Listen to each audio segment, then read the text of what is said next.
All right, that's recording. Mitch Horowitz, Richard Smoley, thank you very much for your time. Thank you. Thank you.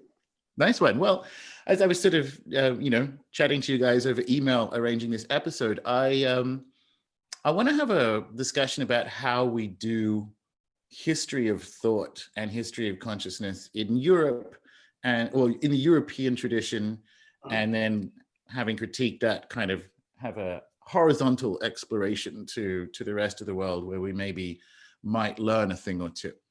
But before we get to that, I think as these things are kind of eerily timely, Richard wrote an article about the recently departed fraudster, frankly, and stage magician and pseudo-skeptic James Randi.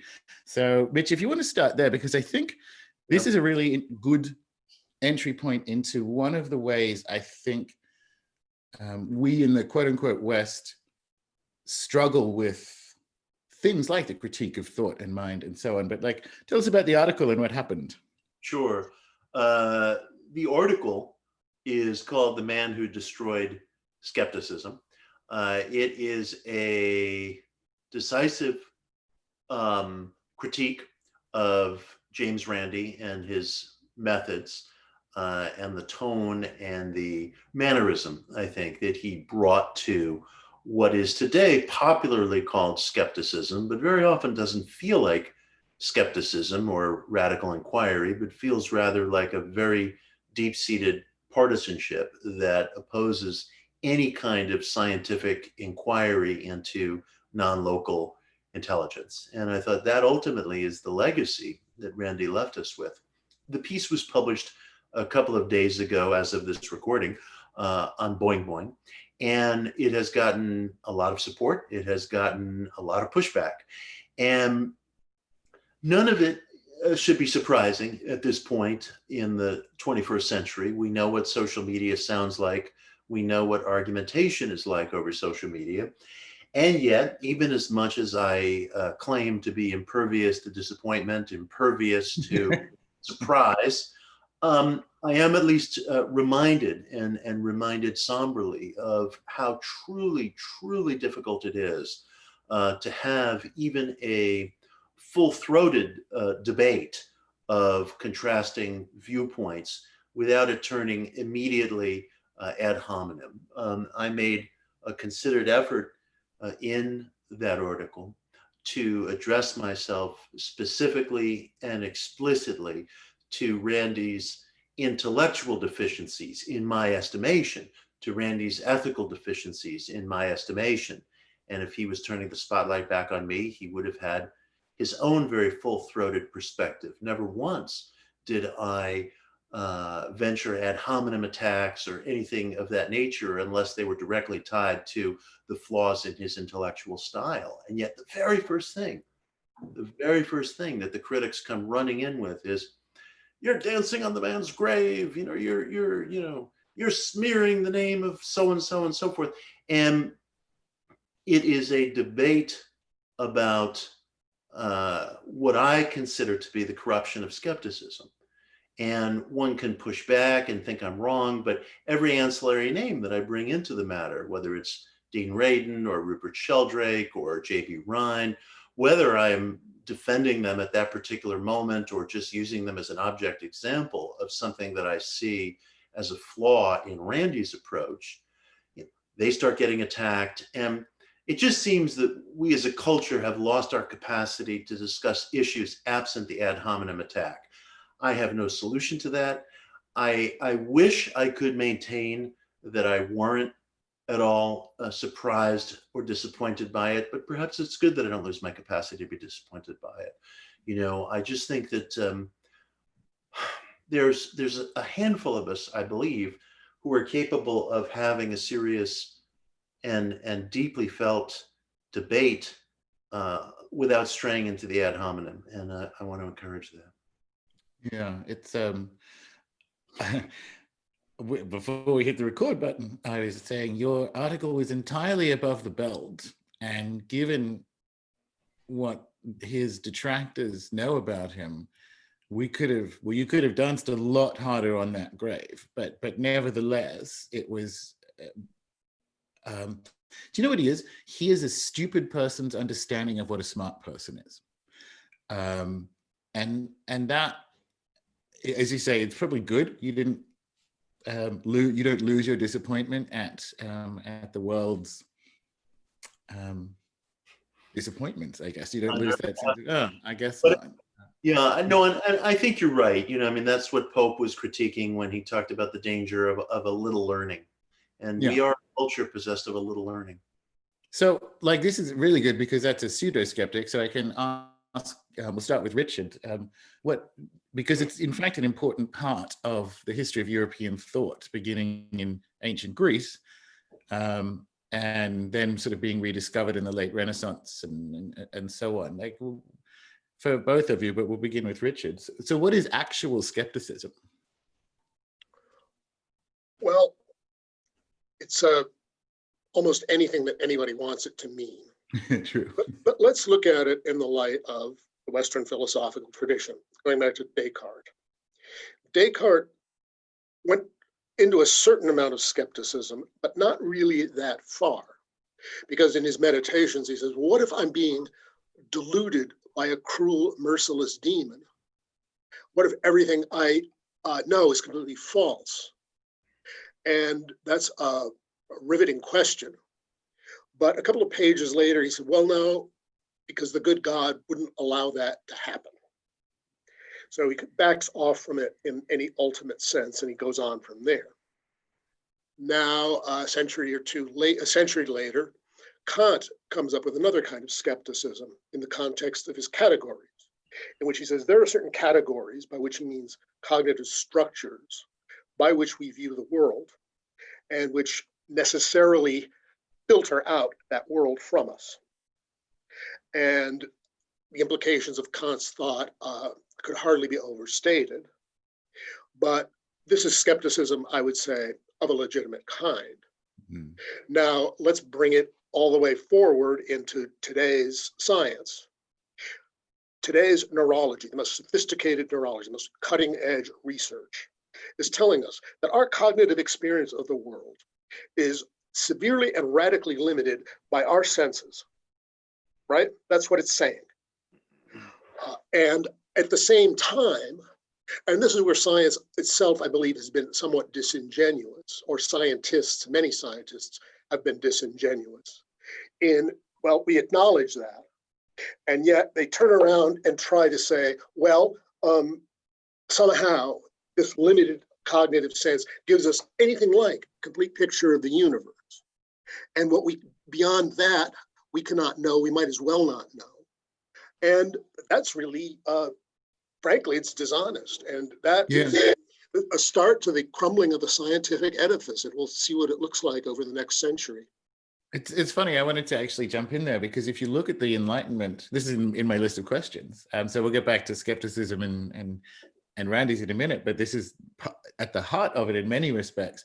Two epistemologies co-evolved or were co-taken up during the Enlightenment, which is we can only declare things are true based on sense data, which is empiricism. But by the same token, sense data is a permanently unreliable way of making truth statements about the world, which you can kind of get through different parts of skepticism, and then with Kant sort of destroying that, the idea that you can land on a fixed ontology using sort of sense data. And it just seems like, here's one.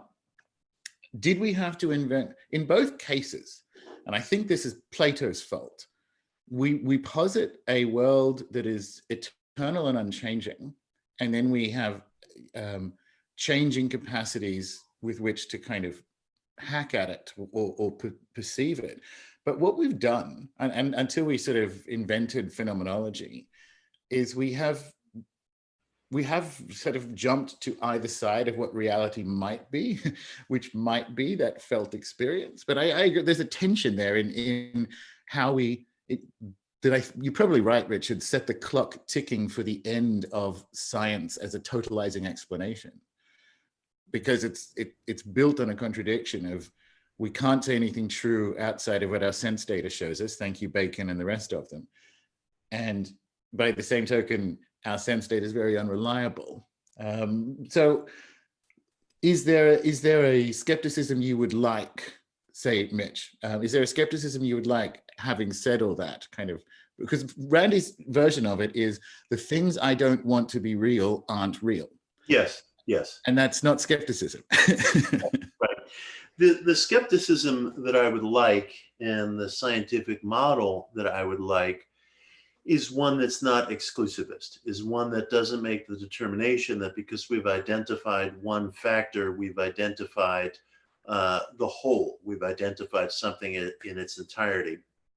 In fact, Richard writes in one of his books, I think it's the Dice Game of Shiva, if I'm remembering correctly, that Richard, when you were at Oxford, there was a disease called nothing but.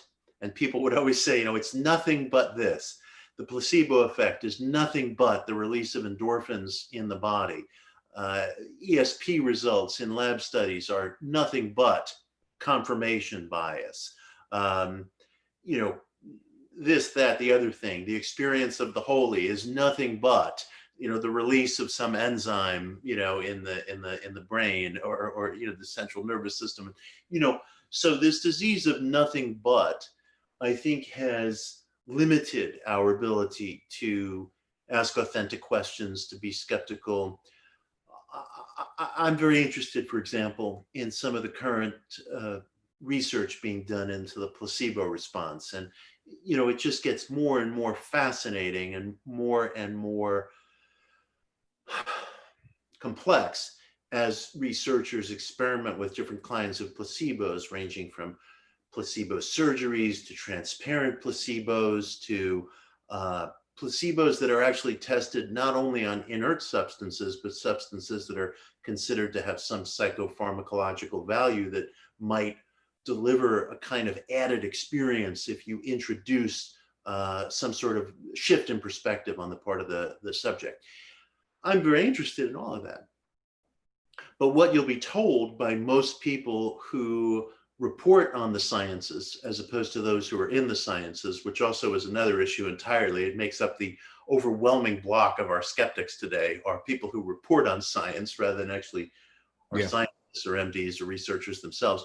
They will say, well, again, as I was just alluding, it's nothing but the release of endorphins. It's this, it's that, it's the other thing. And because you've gathered one piece of the puzzle, don't turn yourself into a blind man describing the elephant. One grabs its tail and says it's a snake. One grabs its leg and says it's a tree. There could be dozens and dozens of things going on. There's some response in the body that reflects either the spiritual appeal or the presence of hopeful expectancy. And we've got pieces of what that response is. Why should the arrival of one of those pieces lead us not only to think we have the whole, but to think that we understand the trigger and everything that's going on? So I want to get rid of this exclusivism. I think that would help all of us sustain questions. So Richard, on that, just to things you want to respond to in what Mitch said there, but particularly in the direction of something that I'm the ultimate end of, or the eventual and maybe looming end of science is the science misunderstood as the explanation for reality, which is that either exclusionism or kind of like in a Fortean sense, explanationism, right? Like the epistemology of explanation coming to an end. Is that something we need to accelerate? Is it going to happen naturally? And is it, and this is the leading question, right? But I'm very interested in where you guys optimistically think Western thought can develop into. Is it the ultimate redemption of empiricism, for instance, to not have to do everything, not have to do the cosmological heavy lifting of being a full metaphysics and return to what it is, which is in fact a very robust and useful mode of inquiry? It's a leading question, Richard, but what do you think to well, I'm all for where it's going? I'm all for empiricism. In fact, I think the scope of empiricism needs to be expanded Mhm. because, yes, we are limited by our own human experience. An octopus, no doubt, sees the world very differently than we do. We aren't necessarily limited, and that cannot be gainsaid. At the same time, let's be faithful to the whole of our human experience. And that includes what's called paranormal experience, spirits, the religious experience of humanity, which in most cultures, in most times, is given at least as much importance and often more importance than the realism of sense data. So if you are going to be empirical, include all of this. Science, with very, very few exceptions, including some of the people Mitch named, has not done this. This doesn't fit our little view of reality, and we're not going to accept it. Now, over the last century, quantum physics and relativity have become so counterintuitive and so contrary to ordinary sense experience that some leeway has to be given. But it's always a very abstract theoretical leeway, and it has no bearing on our experience. So if you're going to be empirical, take the religious experience of humanity, take all of the anomalous experiences, things that you can't explain, and include those. And just because you can't explain them, don't say they're rubbish, they're nonsense, they must not be because I don't want them to be so, which is basically what a certain gentleman who we've been discussing has done. I'll give you an example. My wife was talking to my brother-in-law today, and he had some kind of heart condition. It's called AFib. I don't even know what it is, but he was having an operation for it. And they sort of cut him open and said, wow, he doesn't have this condition anymore. We can't explain it. Mm. So I guess they sewed him back up, and he's out working on a construction site, even though he has COVID. So, is this explicable? Not really. And science will call it spontaneous remission. Fine. But you had better at least have the humility to account for that range of experience and fact in the world, rather than zooming in onto a Mr. Science from the 8th grade perspective, which many, if not most, of the individuals who call themselves skeptics have done. Yeah. I want to jump in. Oh, sorry, Gordon. I didn't mean to. No, you go. Please do. Yeah, I wanted to jump in on that point. In my book, The Miracle Club, I wrote very, very carefully about cases of spontaneous remission of cancer. And there are, in fact, a steady and continual stream of documented cases every year around the globe, about 15 per year here in the United States, of spontaneous remission of terminally diagnosed cases of cancer. You hear very little about this because it hasn't been written about in the traditional medical literature until at least the mid-1980s, when it was being written about by an Australian psychiatrist named Ainsley Mears, who was a fascinating and wonderful man. And whenever I bring up this topic, no matter how deftly, no matter how carefully, no matter how great my qualifications of the topic, no matter what great pains I take to say that we have no idea what the mechanism is for this continually recorded stream of very small cases of spontaneous remission, I am attacked invariably for giving false hope to the ill, for trading in flim flam and miracles. And the fact is, let's say here in the United States, there are 15 cases on the books each year. There's probably more that never get recorded. Well, there's any number of possibilities. The person could have been misdiagnosed with cancer in the first place, never had cancer.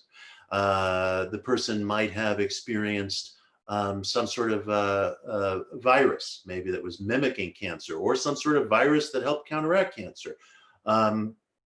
There may be any number of reasons, but Mears in his studies found that there was about a 10% correlation between spontaneous remission and people who engaged in rigorous and steady long-term meditation.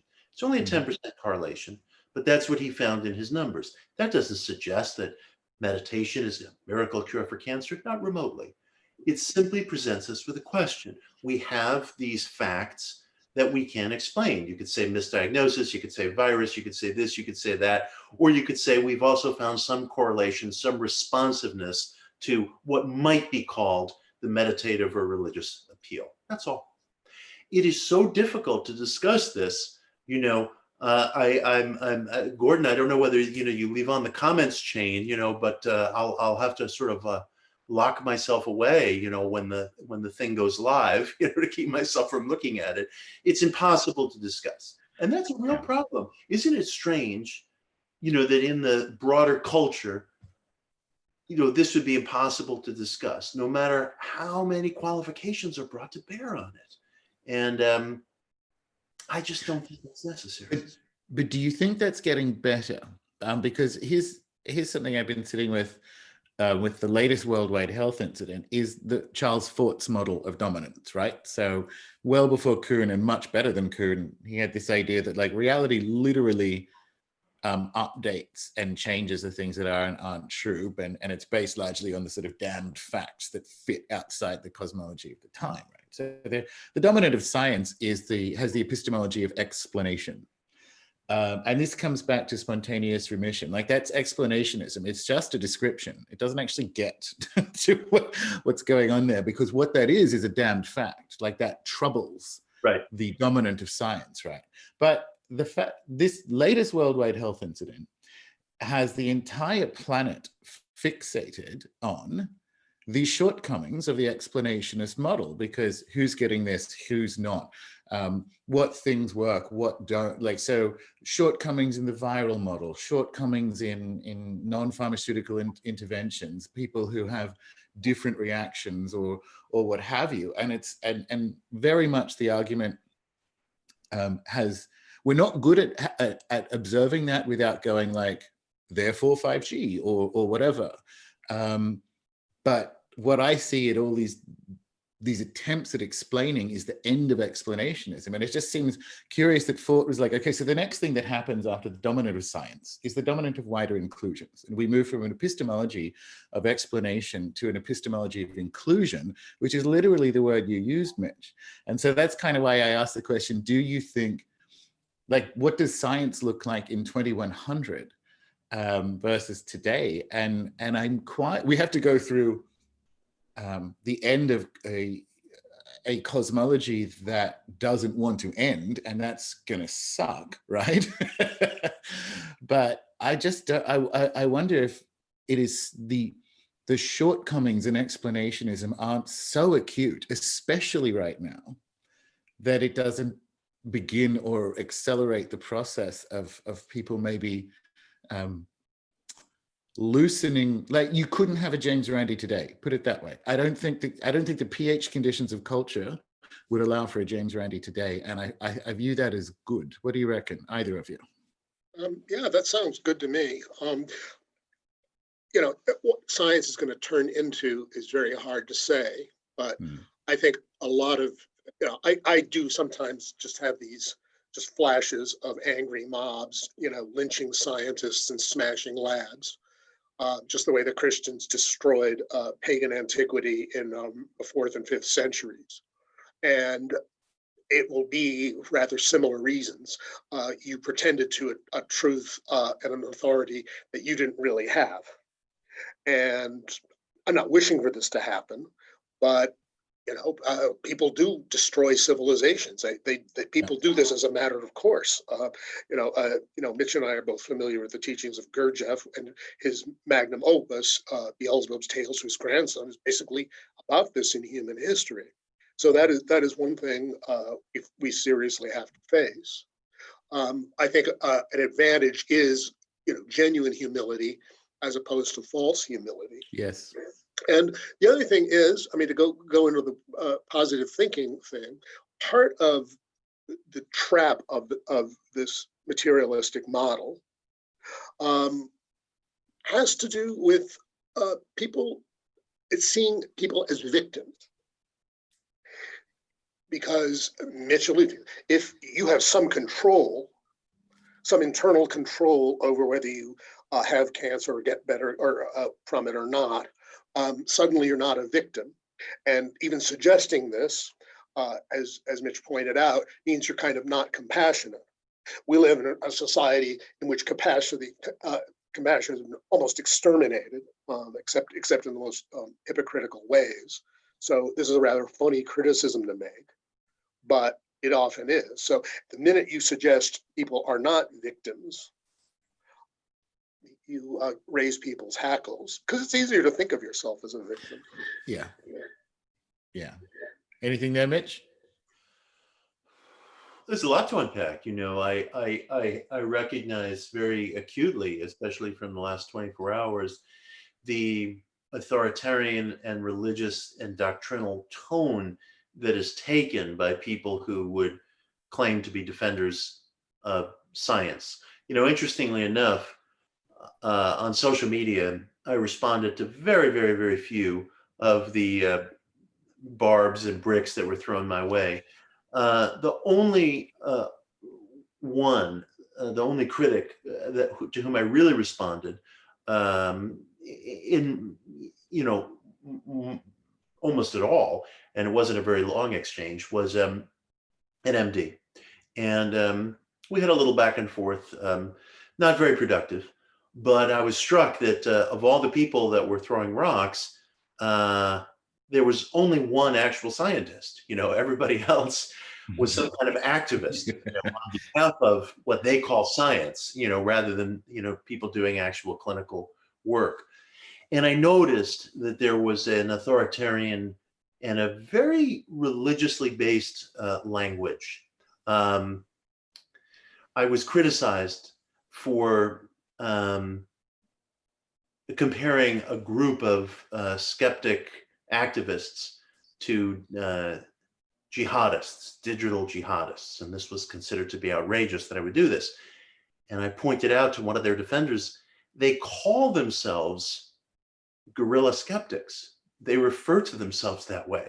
So have you any admonition for them using the term guerrilla if you're going to scold me for using the term jihadist? And I can take your general point. And he said, no, because they're using it ironically. And I said, well, so irony contra nuance, it's just a silly debate,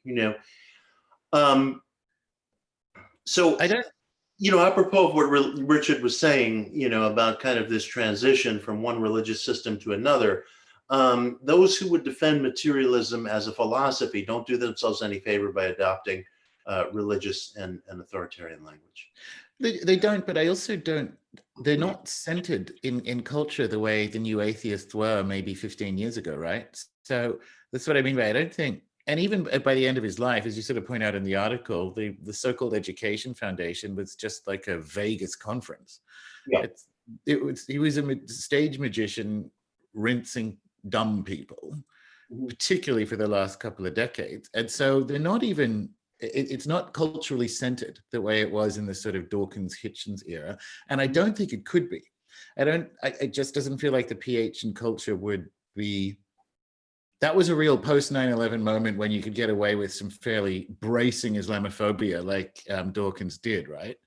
And it just doesn't, and I view that as good. Obviously I view that as good, but I mean, I view it as kind of good. I view the passing of James Randi as one of the few positive signs that we can sit and enjoy in 2020, because it does feel like, which is sort of what I wanted the discussion to be, although I'm loving this, is so-called Western or so-called European thought, putting speech marks around those words, obviously, does move through phases, right? And when it comes to things like New Thought, which we should sort of drop it back down, because Richard's mentioned Gurdjieff and so on, although they were co-present. What are some of the, we'll pivot into that direction. Like, what are some of the antecedents in European thought or European metaphysics or philosophy or whatever to New Thought, as described as the idea that your thoughts are in some way causative, right? So where in European philosophy and metaphysics do we find the antecedents to the idea that maybe your thoughts are causative or implicated in reality in some way?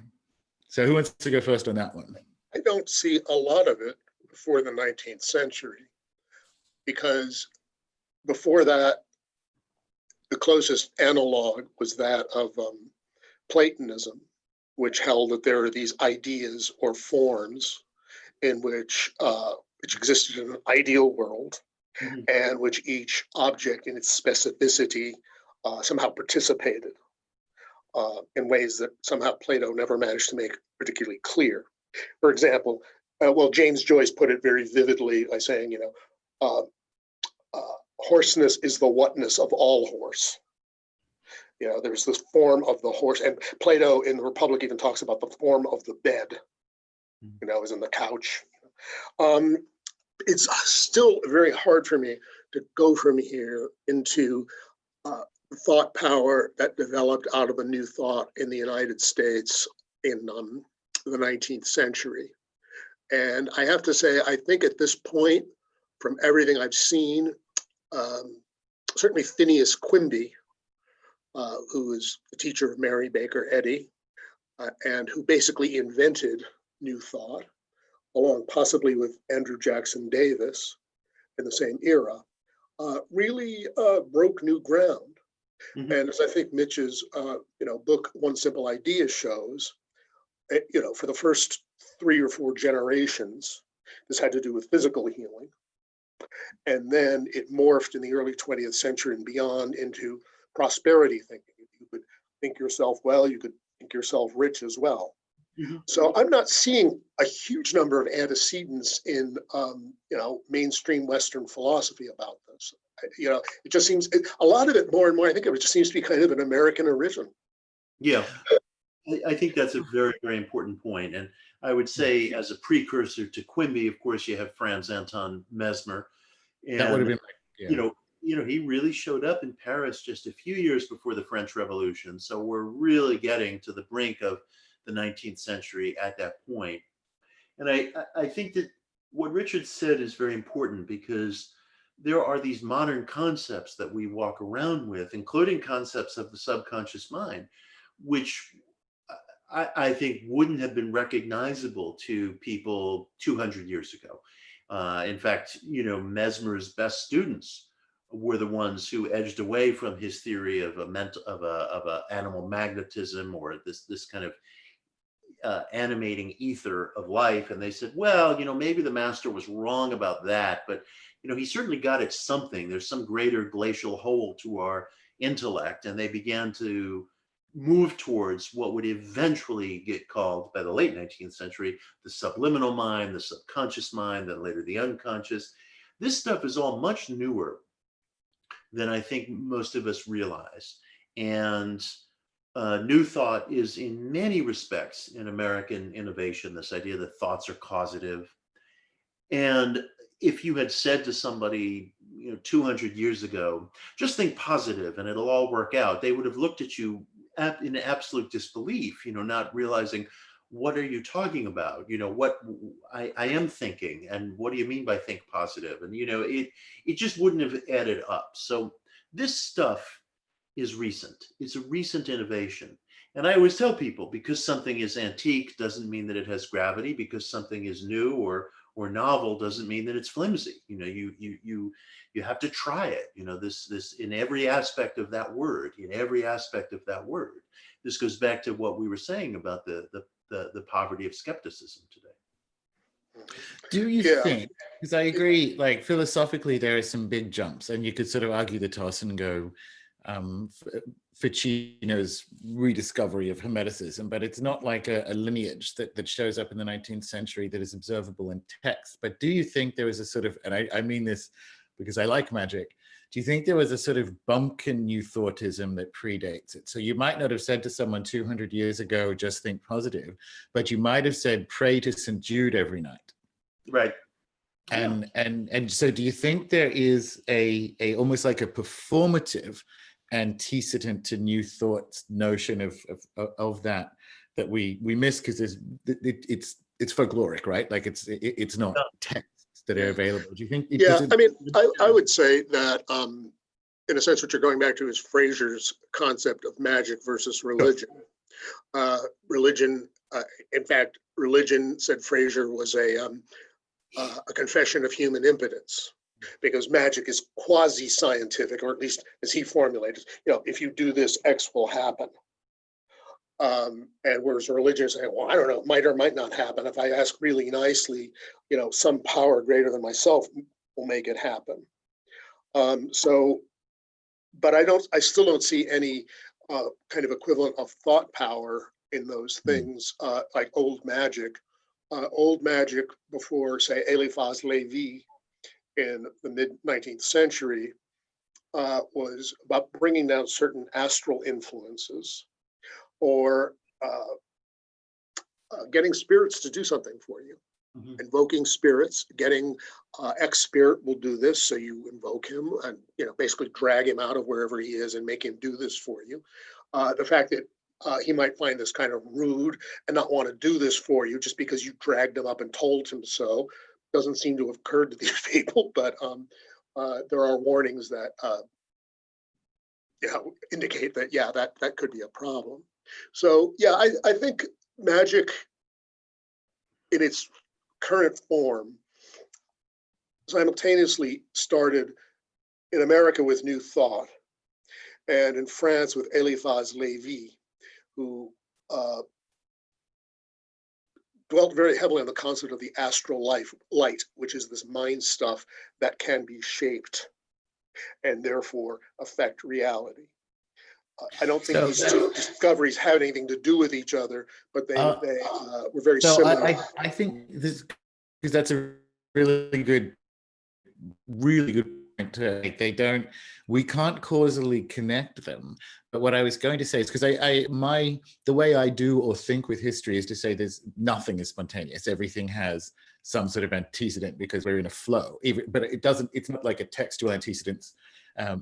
But do you think in both cases, because I look at something like the appearance of New Thought in the US, in the 19th century, in another way I look to Eliphas Levi, a way of responding to what was probably the apogee, like the apogee of high imperial materialism, right? So you get to like the late 1800s, 1880 and on, and you have the apogee of that Darwinist high imperial materialism. And so is it a response? Because if you look at New Thought, it is almost like an attempt a very Cartesian attempt to sort of save the St. Jude style practice by making it palatable to how you would discuss things at the time. And with Eliphas Levi, it's sort of the same idea, especially as he's a seminary dropout like all good magicians are. And so it's the stuff he subsequently expounds has to be palatable to the condition. So do you think we can connect that and New Thought in the sense that they are responding to the things that are allowed to be true in the 1800s? Well, I would say that minds are more connected than we like to admit. True. And what we're talking about here is something that seems to arise out of the human collective at the same time. Whether you want to use a Jungian explanation for it. Jung was probably the one who tried to theorize most completely about this. Whether he was right or wrong is another matter. But there is something that just arises out of the human psyche. I mean, Hegel, I think, said it, there's this kind of world spirit that keeps manifesting itself and pushing itself forward. And what you want to make of that in terms of like a teleology is, quite another thing.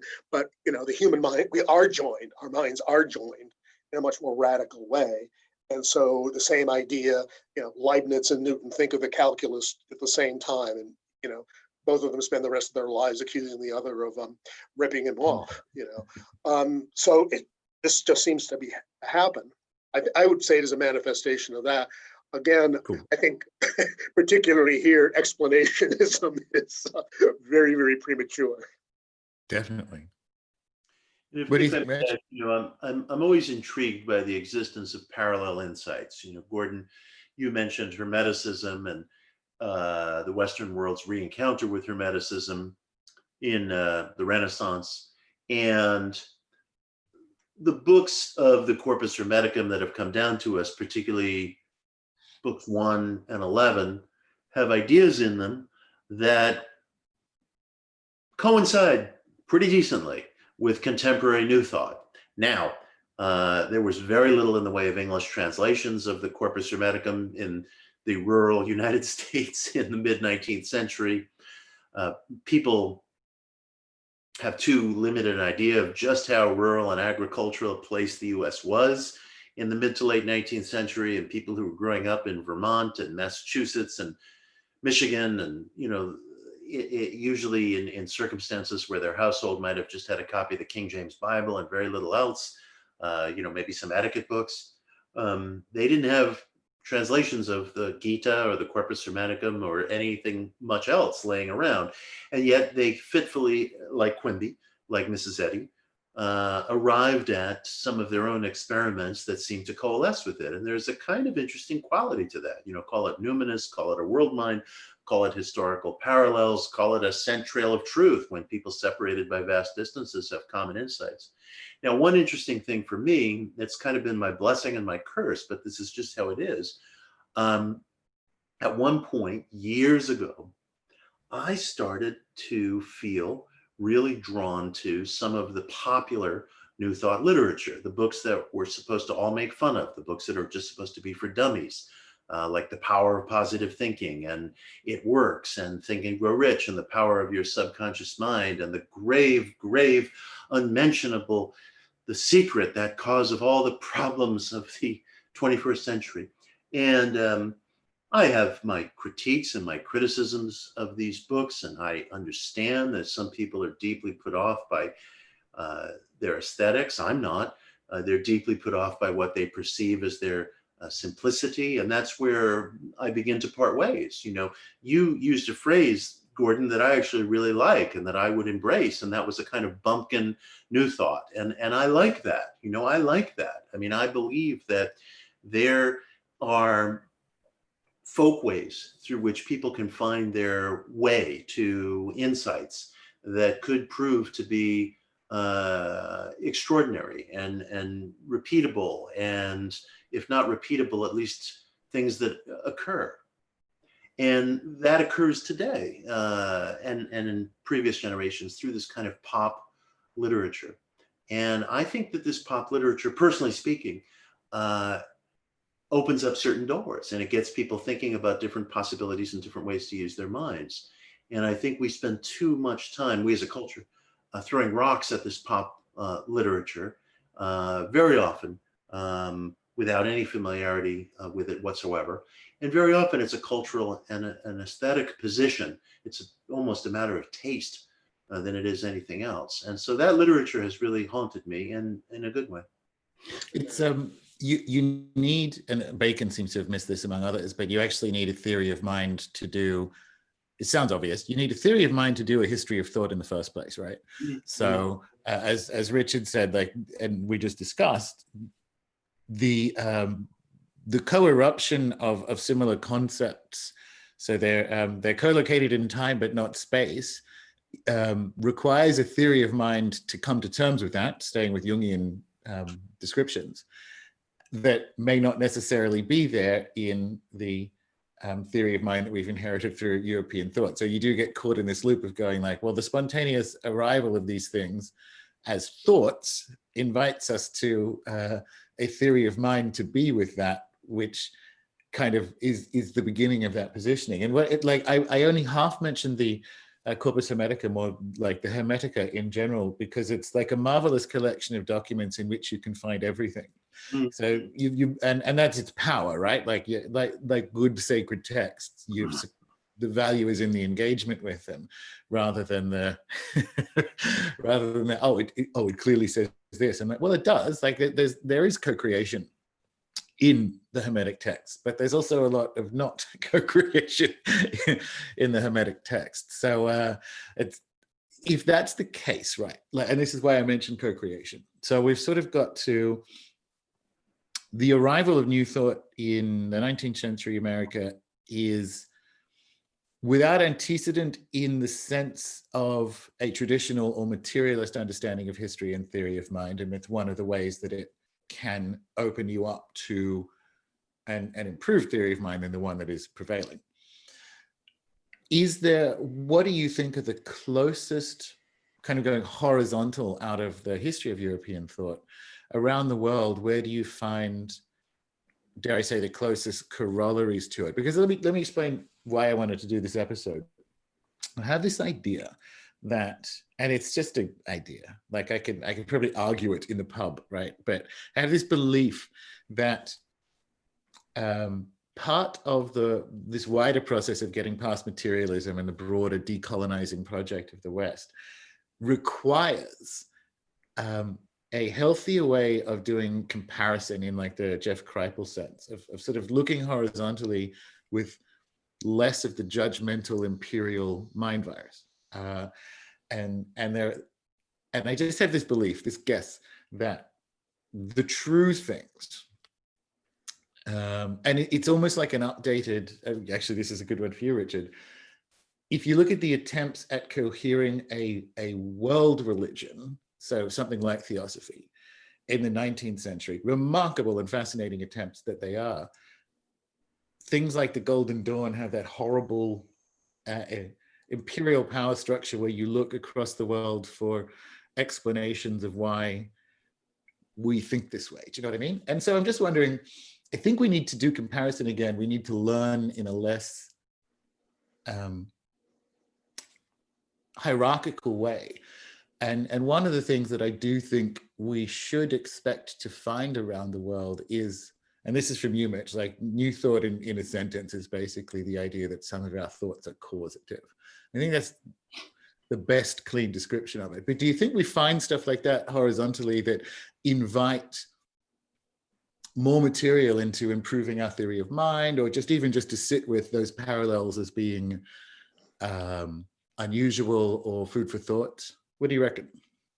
Yeah, I think one parallel to this does occur to me in the Kabbalah, which speaks of four worlds: divine world, world of the spirit or creation, a world of form or yetzirah, what it's called, and then there's the world of manifestation, and that all physical manifestation arises out of this world of thought forms. And whether they really used it in a new thought kind of way, but everything exists in this realm of thought before it actually manifests. You know, you have to have, on a very simplistic level, you have to have an idea about baking a cake before you end up actually baking the cake. And Kabbalists are saying that, in a sense, all reality is like this. So this may be one analog to new thought in traditional thought, although one has to also say that, and I think this is a common misunderstanding, the Kabbalah is not a static thing. The Kabbalah did not, start in 11th century Provence and end, in 18th century Germany, as, for example, Gershom Scholem might like us to think. So what the Kabbalists would say today may not be what the Kabbalists would have said 250 years ago, because they're part of this too. Mm-hmm. I don't think there is a theory of mind in the West. Oh, I don't think there's a coherent theory of mind in the West. This is just the scribblings of undergraduate, however clever. I do think the Hindu tradition, the Sankhya and the Advaita Vedanta do have a coherent, cohesive theory of mind that relates itself to the universe. As you were talking about Whitehead, I believe Whitehead actually once said that the Advaita Vedanta was kind of the greatest intellectual construct of humanity. So yes, and Hindu and Buddhist metaphysics are far ahead of ours. What we're doing here, and that includes, the Heideggers, the Kants, everybody else. I mean, we're just kind of grappling in the dark, and we're really hindered. All of these people are hindered horribly by the Western superstition of originality. Yeah. In a sense, you can't build on somebody else. You have to be someone who thinks of something new. You have to tear it down, and everybody else was wrong except me. And this doesn't lead to progress in a certain sort of sense. Yeah, that's the Enlightenment sin. That's the sin of the demiurge, which is we bulldoze this fraudulence beforehand, and we begin a new era of being clever. I agree. I'm sitting with the idea. I'll ask Mitch what he thinks, because I'm going to have to go away and form an opinion, but I suspect you might be right about. Do we have a theory of mind in the West, Mitch? What do you reckon?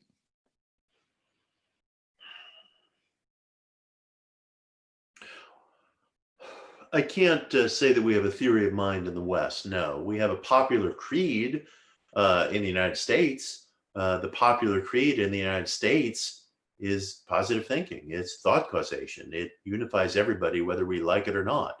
I was walking through the hallway of a boys' high school in Harlem several years ago, and I saw that some of the kids had painted a mural on the wall in tribute to Norman Vincent Peale. And of course, the present occupant of the White House speaks of his childhood inspiration that he took from Norman Vincent Peale. And although Norman Vincent Peale, there's been an intellectual vogue in pissing all over him since the 1950s, I find it awfully interesting that a group of teenage kids in Harlem painted a mural that quotes the man who, a White House occupant that they might have no other way of connecting to, professes to be interested in himself. And this replicates itself all across the culture, from evangelical media ministries to New Age centers to self-help groups to corporate seminars, to the thought of people who are involved very deeply in ceremonial magic and various precincts of alternative spirituality.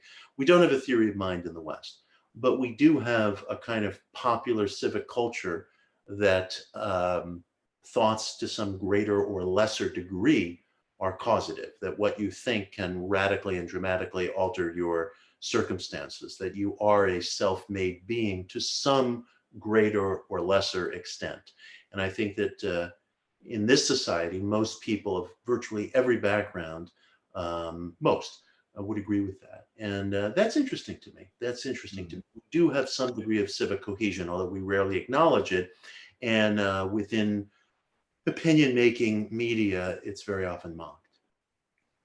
I suppose I could cynically say we have neuroscience and psychiatry in place of a theory of mind, and that tells us everything about how far we have to go. But of course, the whole thing is that psychiatry has never solved the mind-brain problem. Yep. And it's always very promissory. We're really almost there. We're going to get there. It's like Stephen Hawking. Weren't we supposed to have a grand theory of everything by now? We're supposed to have flying cars too. This problem, despite what Mr. Hawking said, seems to have outlived him. And so there's a lot of promissory materialism, as I call it. And it's coming real soon, folks. And we're starting to, Godot may not show up. Yeah, that's very well, definitely not, because the baseline premises are incorrect. But that's sort of, we've had to import to a greater and lesser, to greater and lesser successes or degrees of competence. We've had to import ideas of consciousness from elsewhere. I'm just broadly speaking about problematic terms like the West, but we all know what I mean. Do you think in thinking with the notion of consciousness in the West, again, all problematic terms, that we're actually being too anthropocentric with the term? Do you think when looking for or seeking to develop a theory of mind, and in particular when we look for it in what we perceive to be, dare I say, external to human experience, do you think we're looking for human thought? And is that one of the things that trips us up? Are we too anthropocentric with consciousness? Yeah, basically. And the idea that human consciousness is bracketed and somehow privileged or unique in a world of, unthinking machine-like entities, whether they're stars and galaxies or microbes and animals, it's a problem. I mean, my particular view, Mitch mentioned my view, the Dice Game of Shiva, the subtitle is How Consciousness Creates the Universe. And this consciousness, what I just say, awareness of self and other exists in everything. Alice Bailey, who is a famous New Age thinker, wrote a book called The Consciousness of the Atom, an idea that appears in Edison. Edison believed something very similar. He said so in a 1890 interview. So yes, I think so. And I think that unless you broaden your awareness, your view of consciousness to include a lot more, if not everything, you're not going to solve it. Mm-hmm. What do you think, Mitch? Well, the great unmentionable when we in the West speak about consciousness is non-localized intelligence. Mm-hmm. And the idea is, of course, that we all grew up with, that the brain is like a bottle of carbonated water, and thoughts in it are like the carbon bubbles. And when the water is gone, the bubbles are gone. And so we're taught to think about our minds. And I will occasionally encounter scientists, or more often science activists, who will say to me, there's no evidence of non-local intelligence. And that's simply not true. That's simply not true. They're not even aware of the facets of their own science that undermine their own argument, which is why it's very difficult to talk about these things, because what we're really talking about ultimately is an emotional reaction. And I understand that, but I can't get around it. I can't get around the fact that my interlocutor feels unsafe for some reason by the idea of talking about non-local intelligence. So rather than my being able to sit down with this person and say, actually, we do have evidence, we'll speak in terms of evidence, we can certainly do that. That conversation can't be had because it's an emotional position. And I understand the general nature of emotional positions. I have them myself. There are sometimes people who will come at me with a certain political point of view or something like that. And I suddenly, feel the fight or flight response kick in because it makes me feel unsafe. I'm not proud of it, but it's an aspect of human nature and it's inside all of us. But if we don't recognize that that's not a basis from which we can be skeptical authentically, it's impossible to have discourse. Yeah, I think the non-local stuff like telephone telepathy is a good example of, I worry because we are, and now I think I can articulate it better because Richard said we don't have a theory of mind. I worry that because we don't have a theory of mind, we misuse the term consciousness to be, if you say, well, we're either in consciousness or the universe has a consciousness, the expectation, because we're so bad of thinking with thinking, that means this chair across the room from me has an opinion about The Bachelor. And so it's sort of like looking for human thought in the cosmos rather than mind, I guess, and the idea that we're in it rather than it's in us. And it just seems, because the reason I did the Whitehead episode last week, depending on when this one comes out, whatever that was, is my struggle with something like panpsychism is that it is an immense improvement on materialism, but also isn't, because it still has the idea that human thought is the apex and that molecular complexity correlates to the capacity for complex thought, which non-local, so I would use spirit as an example. You go, okay, that's all well and good to say, matter has an interiority, and thus if you Lego block it together, you can have a complex interiority. That doesn't work for things like spirits or angels or things that don't have nervous systems or complex or complex matter, at least most of the time, for them to operate within the cosmos. And that's sort of, I think about how we think with thinking, and it just seems like we can't situate human in the non-human cosmos very competently. What do you think? Well, let me just say something about language. Mitch alluded to this idea of kind of a nothing but attitude that I certainly saw at Oxford, and I think it's, as I also said in that book, it's part of the British heritage. Well, it's all nothing but a bunch of molecules bunching around each other, you know. And because we speak the language invented by the English, our language is very, very deficient in its capacity to speak of abstract concepts like mind or consciousness and you see this, for example, I would, just to get out on a limb, which I will, not belabor, but I don't think Plotinus has ever been translated accurately, because some certain very basic terms in the Greek don't mean the way, notably intellect. Nous is the word he uses, and it's translated as intellect with a capital I. Now, I'm going to stop there, because I do want to say one thing before we conclude, because it's something we touched on a lot. And I have to say, it has to do with Mitch. And I want to say that I think, I have to say, I admire you for going in as basically a lone crusader in the world of, the mainstream intellectual media, and kind of, setting out some of this. You must feel extremely alone in this enterprise.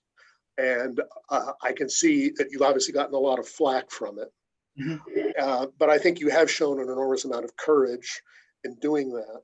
And I think you have actually done a great deal personally in making these ideas more intellectually respectable. And I think that's been a very important part of your work. And I think you really deserve a great deal of gratitude for it. Thank you. Thank you. I appreciate that very deeply. And it comes at a sensitive time, because I'm facing a crossroads as to whether to continue that effort in the same way that I have been pursuing.